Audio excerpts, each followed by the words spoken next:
सुप्रभात मेरे प्यारे बच्चों, कैसे हैं आप सभी। आशा है आप सभी अपने अपने घरों पर एकदम तंदुरुस्त होंगे। तो आज है हमारा हिंदी का क्लास। चलिए प्रारंभ करते हैं आज की हमारी हिंदी की क्लास। हमारी पिछली कक्षा में हमने पाठ 16 सच्चा बालक ये प्रारंभ कर दिया था। आज की क्लास में आगे बढ़ने से पहले पिछली क्लास में जो हमने पढ़ा था उसका एक रिकैप देख लेंगे। पाठ 16 सच्चा बालक जो एक प्रेरक प्रसंग है जिसे लिखा है डॉक्टर विशंभर राय ने, जहाँ पे हमने देखा था कि एक स्कूल में एक प्राध्यापक मतलब प्रिंसिपल वहाँ के सभी बच्चों को बुलाकर कुछ फूलों के बीज देते हैं और उन्हें क्या करते हैं 2 महीने का समय देते हैं और ये घोषणा करते हैं कि इन 2 महीनों में जो भी बालक अपने पौधे को सबसे सुंदर और स्वस्थ तरीके से उगाएगा उसकी पढ़ाई का खर्चा जो है वो विद्यालय उठाएगा। यह बात सुनकर जो सारे बच्चे थे वो बहुत उत्साहित हो जाते हैं और उनके माँ बाप भी माता पिता भी उनकी हेल्प करते हैं, उनकी मदद करते हैं। उस स्कूल में एक लड़का पढ़ता था जिसका नाम था श्यामू, जो बहुत ही होशियार और मेहनती था और उसके पापा जो उनके पिताजी थे वो एक माली थे। वो भी अपने गमले में वह स्कूल से दिए हुए बीज को बोता है, अंकुरित करता है, पर उसमें से कुछ भी अंकुर या कुछ भी पौधा निकलता नहीं है। तो वो क्या करता है, मिट्टी जो गमले की मिट्टी है वो चेंज कर देता है और फिर से वह बीज को बोता है, पर फिर भी उसके गमले में कोई भी बीज अंकुरित नहीं हो पाता है। और इस तरह से 2 महीने निकल जाते हैं और स्कूल में आने का टाइम हो जाता है और सभी बच्चे जो हैं अपने अपने पौधे, सुंदर सुंदर पौधे लेके स्कूल पहुंचते हैं, पर जो शामू था वो खाली गमला लिए हुए अपने सहपाठियों के साथ लास्ट में पंक्ति में खड़ा हो जाता है। अब इसके आगे की क्या स्टोरी है आज हम देखेंगे और पढ़ेंगे और समझेंगे। उसके लिए अपनी पाठ्य पुस्तक निकाल लीजिए, उसमें निकालिए पेज नंबर 97, पृष्ठ नंबर 97। उसे उदास देखकर लोगों ने समझाया, बेटा उदास मत हो, तुमने पौधा उगाने की कोशिश तो की।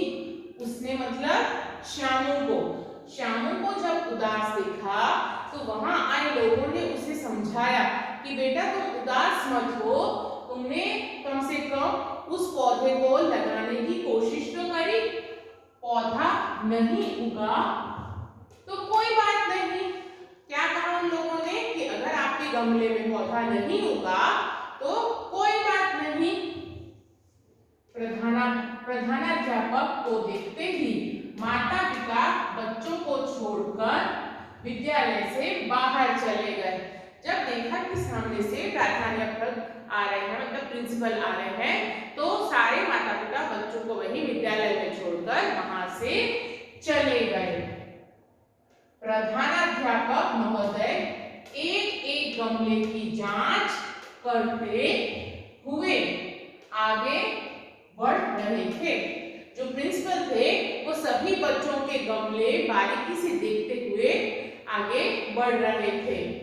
सभी गमलों में सुंदर सुंदर फूल लगे थे। सारे गमले जो प्रिंसिपल जी ने देखे वो सब में बहुत ही सुंदर सुंदर फूल खिले हुए थे, लेकिन वे किसी से खुश नहीं दिख रहे थे। पर उन्होंने इतने सारे गमले देखे जिसमें सब में सुंदर सुंदर फूल खिले हुए थे, पर उन फूलों को, उन गमलों को देखकर जो प्रधानाध्यापक जी थे वो खुश नहीं लग रहे थे।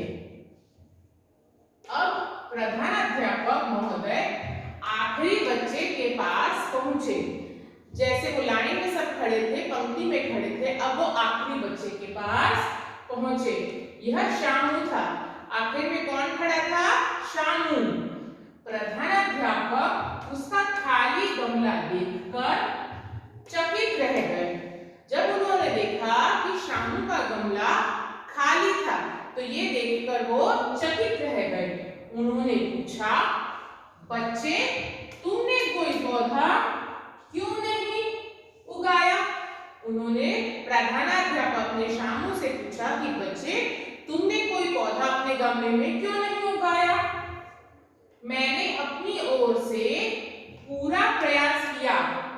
शामू ने क्या कहा कि मैंने अपनी ओर से तो पूरा प्रयास किया था, पर अफसोस कोई परिणाम नहीं निकला।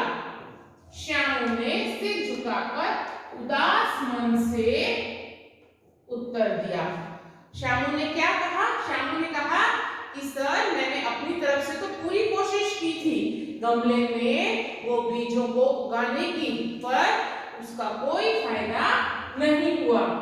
श्यामू का जवाब सुनकर प्रधानाध्यापक महोदय गदगद हो गए। उन्होंने उसे गले लगा लिया। प्रधानाध्यापक ने जब श्यामू की बात सुनी तो उन्हें बहुत खुशी हुई और उन्होंने उस खुशी में श्यामू को अपने गले से लगा लिया। मेरे प्यारे बच्चे, आज से विद्यालय तुम्हारी पढ़ाई पर होने वाले सारे खर्चे की जिम्मेदारी लेता है। और उसके बाद प्रधानाध्यापक ने क्या कहा श्यामू को कि आज से तुम्हारी पढ़ाई पर जो खर्चा होगा उसकी जवाबदारी जो है विद्यालय लेगा। लोगों ने प्रधानाध्यापक की इस घोषणा का ताली बजाकर स्वागत किया। वहां पर उपस्थित लोगों ने, सभी ने जब ये प्रधानाध्यापक ने कहा तो उनकी इस घोषणा का ताली बजाकर स्वागत किया। ठीक है, समझ में आया यहाँ तक बच्चों? इसके बाद अपना पेज पलट लीजिए, पेज नंबर 98।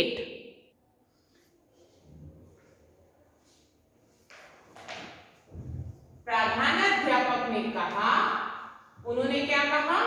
मैंने जानबूझकर सबको भुने हुए बीज दिए थे, यह जानने के लिए कि कौन सा बालक सच्चा है।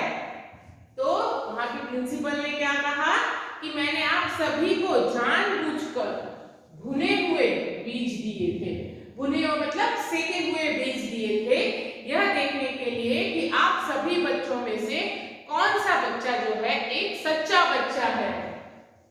मेरा उद्देश्य ऐसे बालक की खोज करना था जिसमें ईमानदारी और सच्चाई हो।